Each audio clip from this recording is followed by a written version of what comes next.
Hi, ഞാൻ സലു. ഇന്ന് ഞാൻ കാണിക്കുന്ന വീഡിയോ ഫ്ലവറിംഗ് പ്ലാന്റ്സിനെ പറ്റിയാണ്. ചാനൽ സബ്സ്ക്രൈബ് ചെയ്യാത്ത ആരെങ്കിലും ഉണ്ടെങ്കിൽ സബ്സ്ക്രൈബ് ചെയ്ത് സപ്പോർട്ട് ചെയ്യുക. ഫ്ലവറിംഗ് പ്ലാന്റ്സ് ഇഷ്ടമല്ലാത്ത ആരും തന്നെ ഉണ്ടാവില്ല.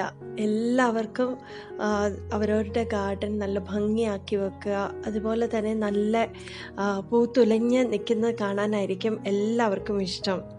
അപ്പം ഞാൻ ഇന്നത്തെ വീഡിയോയിൽ ഉൾപ്പെടുത്തുന്നത് നമ്മൾ സാധാരണയായി കാണുന്ന കുറച്ച് പ്ലാന്റ്സും അതുപോലെ തന്നെ നമ്മളുടെ നാട്ടിൽ അത്ര കോമൺ അല്ലാത്ത കുറച്ച് ഫ്ലവറിംഗ് പ്ലാന്റ്സിനെയും പറ്റിയാണ് കാണിക്കുന്നത്. ഇത് കല്യാണ സൗഗന്ധികം. പണ്ടൊക്കെ മിക്ക വീടുകളിലും ഗാർഡനിൽ കാണാൻ സാധിക്കുന്ന ഒരു പ്ലാന്റ് ആണ്. ഇതിന് പല പേരുകളാണുള്ളത്. വൈറ്റ് ജിഞ്ചർ ലില്ലി, അതുപോലെ ബട്ടർഫ്ലൈ ജിഞ്ചർ ലില്ലി, പല പേരുകളിലാണ് അറിയപ്പെടുന്നത്. ഇതിൻ്റെ പ്രൊപ്പഗേഷൻ കൂടുതലും ഇതിൻ്റെ താഴെ ബൾബ് ഉണ്ടാവും. ആ ബൾബാണ് നമ്മൾ കൊണ്ട് നടേണ്ടത്. ചെറിയ കിഴങ്ങുകളായിട്ടുണ്ടാവും. അതാണ് നമുക്ക് നടേണ്ടി വരുന്നത്.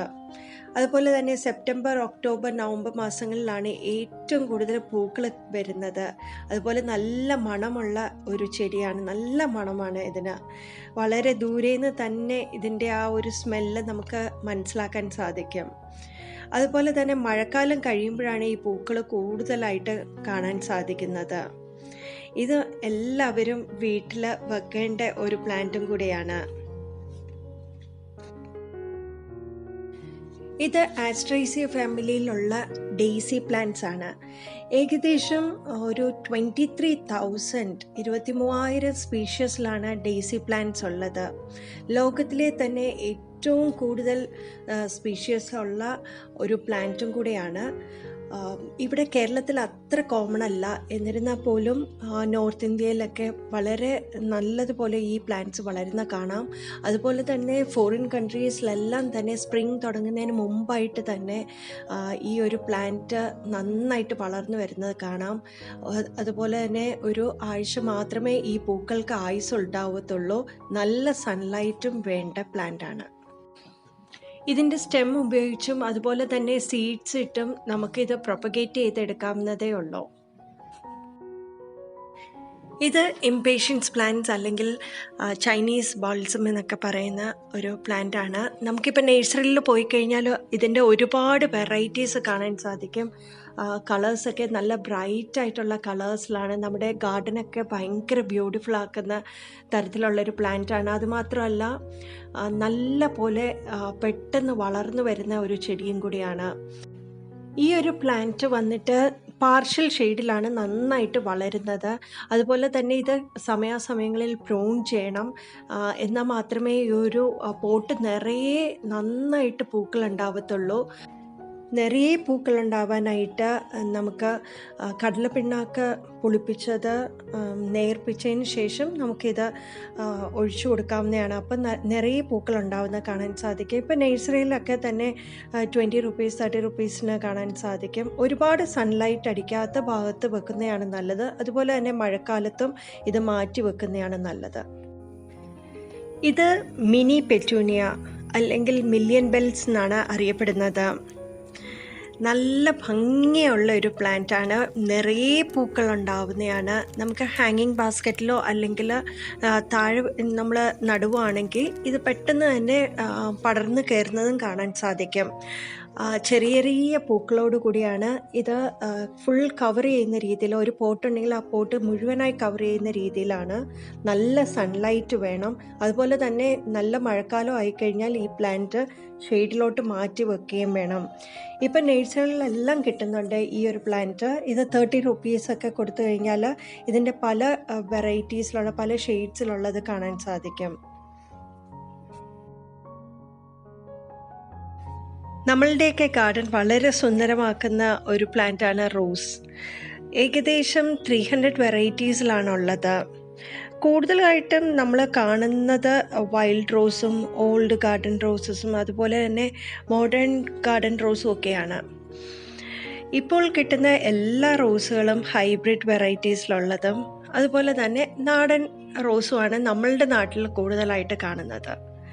നമ്മുടെ നാട്ടിൽ കാണുന്ന നാടൻ റോസിന് അധികം പരിപാലനമൊന്നും വേണ്ട.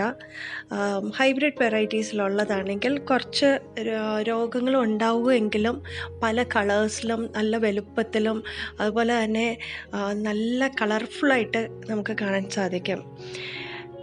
ലോകത്തിലെ ഏറ്റവും എക്സ്പെൻസീവ് ആയിട്ടുള്ള റോസ് എന്ന് പറഞ്ഞാൽ ജൂലിയറ്റ് റോസാണ്. അതുപോലെ റെയർ ആയിട്ടുള്ള റോസും ജൂലിയറ്റ് റോസാണ്.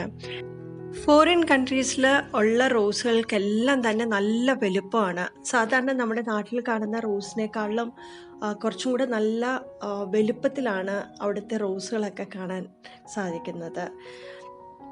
അത്യാവശ്യം നല്ല സൺലൈറ്റും അതുപോലെ തന്നെ നല്ല രീതിയിൽ കെയർ ചെയ്യുവാണെങ്കിൽ നല്ല പോലെ നമുക്ക് നമ്മുടെ ഗാർഡനിൽ വളർത്തിക്കൊണ്ട് പോകാൻ പറ്റുന്ന ഒരു പ്ലാന്റാണ് റോസ്.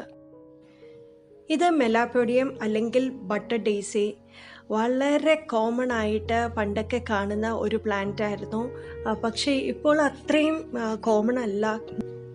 ഫ്ലവറിങ് പ്ലാന്റ്സ് ഒക്കെ വിൽക്കുന്ന നഴ്സറികളിൽ പോലും ഇപ്പം കാണാനേ സാധിക്കാത്ത ഒരു പ്ലാന്റാണ്. പലപ്പോഴും ഇതിൻ്റെ പ്രൊപ്പഗേഷനൊക്കെ വളരെ ഈസി ആയിട്ട് നമുക്ക് ചെയ്യാവുന്നേ ഉള്ളൂ. വളരെ ഇതിൻ്റെ ഓരോ സ്റ്റെമ്മ് നല്ല ഒരു സ്റ്റെമ്മാണെങ്കിൽ നമുക്ക് കൊണ്ട് നട്ട് കഴിഞ്ഞാൽ പെട്ടെന്ന് തന്നെ പിടിച്ചു വരും. അതുപോലെ തന്നെ 365 ഡേയ്സും നന്നായിട്ട് പൂക്കൾ തരുന്നതാണ്. മഴയും വെയിലിനെ എല്ലാം ടോളറേറ്റ് ചെയ്ത് മുന്നോട്ട് പോകാൻ പറ്റുന്ന ഒരു പ്ലാന്റാണ്. വെള്ളം കെട്ടിക്കിടക്കാത്ത ഭാഗമാണെന്ന് മാത്രം നോക്കിയാൽ മതി. പ്രത്യേകിച്ച് വലിയ കെയർ വേണ്ടാത്ത ഒരു പ്ലാന്റാണ്. ഈ ഒരു പ്ലാന്റിൻ്റെ പേരാണ് ഒഡോട്ടോണിമ അല്ലെങ്കിൽ ഫയർ സ്പൈക്ക് പ്ലാന്റ്. നല്ല റെഡ് കളറിലാണ് ഈ ഒരു പ്ലാന്റിൻ്റെ പൂക്കളെല്ലാം തന്നെ വരുന്നത്. നല്ല നീളത്തിലാണ്. ഫയർ സ്പൈക്ക് എന്ന് പറയുന്നത് ഈ ഒരു ബ്ലൂം ഇങ്ങനെ നിൽക്കുന്നത് കൊണ്ടാണ് അതിന് ആ ഒരു പേര് അറിയപ്പെടുന്നത്. ഇത് വളരെ ഈസി ആയിട്ട് പ്രൊപ്പഗേറ്റ് ചെയ്ത് നടാവുന്നതാണ്. ചെറിയ ചെറിയ സ്റ്റെംസ് ഉണ്ടെങ്കിൽ അത് വെച്ചിട്ട് നമുക്ക് പ്രൊപ്പഗേറ്റ് ചെയ്തെടുക്കാം. പാർഷ്യൽ സൺലൈറ്റിലും അതുപോലെ ഷെയ്ഡുള്ള ഭാഗത്ത് വെച്ചാലും നന്നായിട്ട് വളരുന്ന ചെടിയാണ്. ഇത് ഡയാന്തസ്, ഒരു സീസണൽ പ്ലാന്റ് ആണ്. പക്ഷേ ഏറ്റവും ഈസി ആയിട്ട് നമുക്ക് കെയർ ചെയ്യാൻ പറ്റുന്ന ഒരു പ്ലാന്റ് ആണ്. അധികം വെള്ളമൊന്നും വേണ്ട ഒരു ചെടിയല്ല. അതുപോലെ തന്നെ നല്ല ബ്രൈറ്റ് സൺലൈറ്റിൽ നല്ല പോലെ പൂത്ത് നിൽക്കുന്ന ഒരു പ്ലാന്റാണ്. ഡയാന്തസ് നമ്മൾ സാധാരണ നഴ്സറിയിൽ നിന്ന് വാങ്ങിക്കുന്ന സമയത്ത് ഇതിൻ്റെ അകത്ത് നിറയെ പൂക്കളൊക്കെ കാണും. പിന്നെ അത് കഴിഞ്ഞ് നമ്മൾ വീട്ടിലേക്ക് കൊണ്ടുവരുന്ന സമയത്ത് അതിൻ്റെ അകത്ത് പൂക്കൾ അധികം വരുന്നില്ല. അതിന് മെയിനായിട്ടുള്ള കാരണം നമ്മൾ ഈ ഒരു പ്ലാന്റിൻ്റെ പൂക്കൾ വന്നു കഴിഞ്ഞാൽ ഫെയ്ഡായി, ഫ്ലവർ വന്നിട്ട് ഫെയ്ഡായി കൊഴിഞ്ഞു പോകാറാവുന്ന സമയത്ത് അത് നുള്ളിക്കളഞ്ഞാൽ മാത്രം മതി. അതിൻ്റെ മേളത്തെ ഭാഗം പിൻ ചെയ്ത് കളഞ്ഞു കഴിഞ്ഞാൽ പിന്നെയും പൂക്കൾ ഉണ്ടാവാനുള്ള സാധ്യത കൂടുതലാണ്. ഈ ഒരു പ്ലാന്റിൽ തന്നെ അതിൻ്റെ പൂക്കൾ നിർത്താതെ നോക്കിയാൽ മാത്രം മതി. അധികം വെള്ളം കെട്ടി നിൽക്കാത്ത രീതിയിൽ നോക്കിയാൽ നന്നായി വളരുന്ന പ്ലാന്റാണ്. ഈ ഒരു പ്ലാന്റിൻ്റെ പേരാണ് ബ്ലാക്ക് ഫ്ലെമിംഗോ അല്ലെങ്കിൽ സൺസെറ്റ് ബെൽ പ്ലാൻ എന്നാണ് അറിയപ്പെടുന്നത്. വളരെ ഈസി ആയിട്ട് തന്നെ നമുക്ക് ഈ പ്ലാന്റ് വളർത്തിയെടുക്കാൻ പറ്റും. ഇതിൻ്റെ പ്രൊപ്പഗേഷനൊക്കെ സ്റ്റെം വെച്ചിട്ട് വേണമെങ്കിൽ നമുക്ക് മുറിച്ച് നടാവുന്നതേ ഉള്ളൂ. അതുപോലെ തന്നെ നമ്മൾ ഏതെങ്കിലും ഒരു ലാൻഡ്സ്കേപ്പിംഗ് ആ ഒരു ഭാഗത്ത് കുറച്ച് സ്പേസ് ഉണ്ടെങ്കിൽ നമുക്ക് ഈ ഒരു പ്ലാന്റ് വെച്ച് കൊടുത്താൽ പെട്ടെന്ന് തന്നെ ഇത് വളർന്ന് ആ ഏരിയ മുഴുവൻ തന്നെ കവർ ചെയ്യുന്നതായിരിക്കും. നമ്മൾ പോട്ടിലാണ് വെക്കുന്നതെങ്കിൽ ഇതിൻ്റെ ഗ്രോത്ത് നിയന്ത്രിക്കാൻ പറ്റും. അതുപോലെ തന്നെ പാർഷ്യൽ ഷെയ്ഡിലാണ് കൂടുതലും നന്നായിട്ട് വളർന്നു വരുന്നത്. ഇത് ഡാലിയ പ്ലാന്റ് പല വെറൈറ്റീസിൽ കാണാൻ സാധിക്കും. അതുപോലെ തന്നെ ഇതിൻ്റെ കളേഴ്സ്, അതുപോലെ ഇതിൻ്റെ ടെക്സ്ചർ എല്ലാം തന്നെ വ്യത്യസ്തമാണ്. നമ്മളുടെ നാട്ടിൽ സ്ഥിരമായി മഴ പെയ്യുന്നത് കാരണം നമുക്ക് ഈ ഒരു പ്ലാന്റ് സീസണലായിട്ട് മാത്രമേ വളർത്താൻ സാധിക്കത്തുള്ളൂ. നോർത്ത് ഇന്ത്യയിലും അതുപോലെ തന്നെ ഫോറിൻ കൺട്രീസിലൊക്കെ പോയി കഴിഞ്ഞാൽ മിക്കവാറും എല്ലാവരുടെയും ഗാർഡനിൽ കാണുന്ന ഒരു പ്ലാന്റാണ്. പിന്നെ മഴക്കാലം വരുമ്പം വളരെ ശ്രദ്ധയോട് വേണം ഈ ഒരു പ്ലാന്റ് കൈകാര്യം ചെയ്യാനായിട്ട്. നല്ല സൺലൈറ്റും അതുപോലെ തന്നെ സമ്മർ സീസണൊക്കെ വരുന്ന സമയത്ത്, നല്ല ചൂടുള്ള സമയത്ത് എന്തായാലും ഒരു നേരം ഇതിന് വെള്ളം ഒഴിച്ചു കൊടുക്കണം, ഇല്ലെങ്കിൽ പെട്ടെന്ന് വാടിപ്പോകുന്നതാണ്. ഡാലിയയുടെ പൂക്കൾ നോക്കിക്കഴിഞ്ഞാൽ അടുക്കടുക്കായിട്ടാണ് ഇതിൻ്റെ പെറ്റൽസ് വരുന്നത്. അതുകൊണ്ട് തന്നെ നല്ല ഭംഗിയാണ് ഇത് കാണാനും. അതുപോലെ കുറച്ച് ഏറെ ദിവസം ഈ പൂക്കളെല്ലാം വിരിഞ്ഞ് നിൽക്കുന്ന കാണാൻ സാധിക്കും. നല്ല ഫെർട്ടിലൈസർ കൊടുത്തു കഴിഞ്ഞാൽ നന്നായിട്ട് വളർന്നു വരുന്ന ഒരു പ്ലാന്റാണ്. ഈ പ്ലാന്റ് ഡാലിയ ഇപ്പം വരുന്നതെല്ലാം തന്നെ മിനിയേച്ചേഴ്സ് ടൈപ്പിലുള്ളതാണ്. വലിയ പൊക്കം വരാത്ത ഡാലിയാസ് നമുക്കിപ്പം നഴ്സറിയിൽ അവൈലബിൾ ആണ്. അതുപോലെ തന്നെ നല്ല പൊക്കം വെക്കുന്നതിന് ഒരു സ്റ്റിക്കോ എന്തെങ്കിലും ഒരു കമ്പ് വെച്ച് കൊടുത്ത് അതിനൊരു ഒരു സപ്പോർട്ട് കൊടുത്താൽ മാത്രമേ അത് പിടിച്ചു നിൽക്കത്തുള്ളൂ. ഇല്ലെങ്കിൽ പെട്ടെന്ന് തന്നെ അത് ഒടിഞ്ഞു വീഴുന്നതായിരിക്കും. ഏറ്റവും നന്നായിട്ട് ഇത് പ്രൊപ്പഗേറ്റ് ചെയ്തെടുക്കാൻ പറ്റുന്നത് ഇതിൻ്റെ ബൾബ് ഉപയോഗിച്ച്, ആ കിഴങ്ങ് ഉപയോഗിച്ചാണ് പെട്ടെന്ന് പ്രൊപ്പഗേറ്റ് ചെയ്തെടുക്കാവുന്നത്. അല്ലാന്നുണ്ടെങ്കിൽ സീഡ്സ് ഉണ്ട്, സീഡ് ഇട്ട് കൊഴുത്തു കഴിഞ്ഞാൽ പെട്ടെന്ന് തന്നെ വളർന്നു വരുന്നതാണ്. കാരണം സ്റ്റെമ്മ് നമ്മൾ കട്ട് ചെയ്ത് നമ്മൾ വെച്ച് കഴിഞ്ഞാലും പിടിച്ചു വരാനായിട്ട് വളരെയേറെ താമസമുണ്ട്. അപ്പം കൂടുതലും ഇതിൻ്റെ വിത്തുകൾ തന്നെ ഇപ്പോൾ ഓൺലൈനിൽ എല്ലാം അവൈലബിൾ ആണ്. ഇതിൻ്റെ പലതരത്തിലെ പല കളേഴ്സിൻ്റെ ഒരുമിച്ച് തന്നെ സീഡ്സ് ഓൺലൈനിൽ അവൈലബിൾ ആണ്. അങ്ങനെ നോക്കാം.